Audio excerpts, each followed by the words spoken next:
টাকা ফেরত দিচ্ছেন আপনারা আসলে কারা? ভুলভাল করছে না দেখি না কারা আপনার যে টাকা কেন দিচ্ছেন? ওনারা আবার থানা এফআইআর করলো হঠাৎ কেন? হ্যাঁ দাদা যেটা জানি না যার যে মেন্টালিটি সেটা আমি কি বলবো। না টাকা তো ফেরত দিচ্ছেন। আমি আমি কম্পিউটার না শিখলে টাকা ফেরত দিতেই হবে। আমি তো কবেতেই বলে দিয়েছি ভুলভাল করছেন। না ভুলভাল করছেন না, মানে আপনারা তো কম্পিউটারের ওনারা বলছে যে আপনি পরে ভিডিও করুন লিখে নিন। পরে ভিডিও ওনারা বলছে যে কম্পিউটার শেখার নাম করে আপনারা পরে ভিডিও করেন, পরে ভিডিওটা করেন। আদিবাসী যুবক যুবতীকে কম্পিউটার শেখানোর প্রলোভন দেখিয়ে শহরের বুকে এই কেমন প্রতারণা? তবে কি তারা আদিবাসী বলেই আজ এমন কাণ্ড? না হলে সামান্য কম্পিউটারের লোভ দেখিয়ে তাদেরকে শহরে নিয়ে এসে এই কেমন চক্করের মধ্যে জড়িয়ে দেওয়া হলো? দেখুন সেই ঘটনা। সম্প্রতি এমনই এক প্রতারণা চক্রের খপ্পরে পড়ে জলপাইগুড়ি কোতোয়ালি থানার অন্তর্গত করলা ভ্যালি চা বাগানের বেশ কিছু আদিবাসী যুবক যুবতী প্রতারিত হয়েছে। এমনটাই অভিযোগ করলেন কাজল নায়েক। ঘটনা প্রসঙ্গে তিনি জানান, মেয়েকে কম্পিউটার শেখানোর জন্য শিলিগুড়িতে সেন্টার জেনে চা বাগানের বিবেক কুজুর মারফত শুভজিৎ সরকারে নগদ টাকা দিয়েছিলেন। কিন্তু পরে বুঝলাম অনলাইনে মার্কেটিংয়ের কিছু কাজ শেখানো হচ্ছে, কম্পিউটার শেখানোর কোনো ব্যাপার নেই। এরপর আজকে টাকা ফেরত দিতে এসেছে একজন।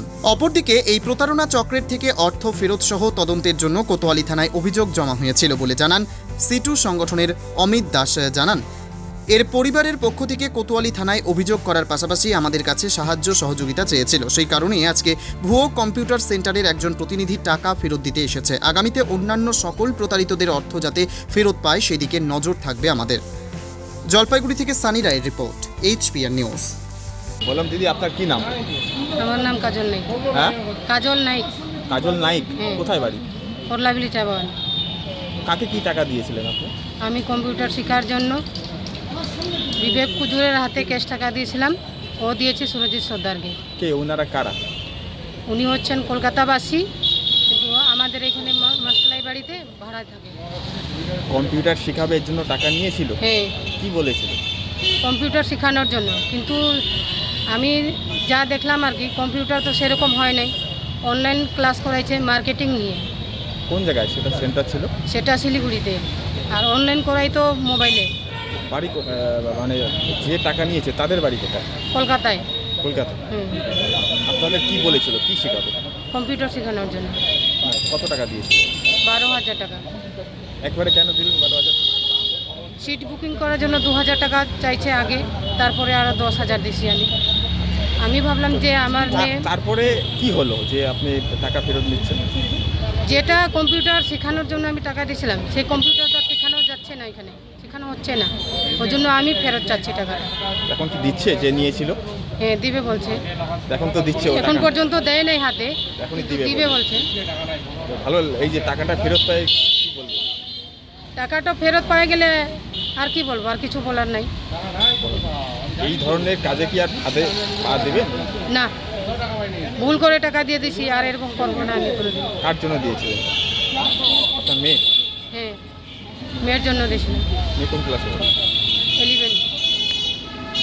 বিষয়টা কি? ঘটনা হচ্ছে, কম্পিউটার শেখানোর নাম করে এদের থেকে টাকা নেওয়া হয়েছিল। 25,000 টাকা করে টাকা চাইছিল। সেখানে এরা 50% করে, কেউ 50%, কেউ 70% করে টাকা দিয়ে দিচ্ছে। দিয়ে দেওয়ার পরে এখন টাকা, কম্পিউটার তো শেখাইলো, সেটা কোথায় শেখানো হতো? শেখাইলো না। কোথায় সেটা? হ্যাঁ, কোথায় কম্পিউটার কোথায় ছিল? সেন্টার কোথায় ছিল? সেন্টার এটা সেন্টারটা কোথায় ছিল? শিলিগুড়ি। শিলিগুড়ি। তারপরে আজকে হঠাৎ টাকা ফেরত দিচ্ছে? আজকে টাকা ফেরত দিচ্ছে, কম্পিউটার শেখাই নাই, শেখানোর জন্য টাকাও ফেরত দিচ্ছে না। ওনারা হচ্ছে থানায় এফআইআর করছে। এফআইআর করার পরে হচ্ছে আজকে বলছে যে হচ্ছে আজকে একজনকে টাকা দিবে। আজকে দেখা যাক, একজনকে টাকা দিবে, আর বাকি আরও 5জন, 4-5জন থাকলো। এই 5জনকে টাকাটা কীভাবে ফেরত দেয় সেটা দেখি, পরবর্তীতে আমরা সেভাবে দেখি। মানে কোন খাতে পড়ে, মানে কি চাপে পড়ে? আমার মনে হয় একটা চাপে পড়েই দিচ্ছে।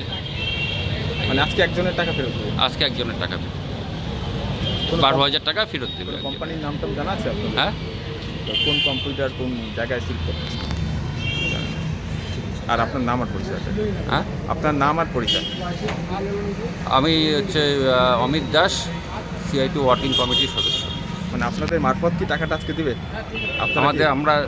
আমাদের কাছে আসছিলেন ওনারা আমাদের কাছে আসছিলেন, আমরা সাহায্য ও সহযোগিতা করি ওনাদেরকে, ওনাদের পিছনে দাঁড়াই।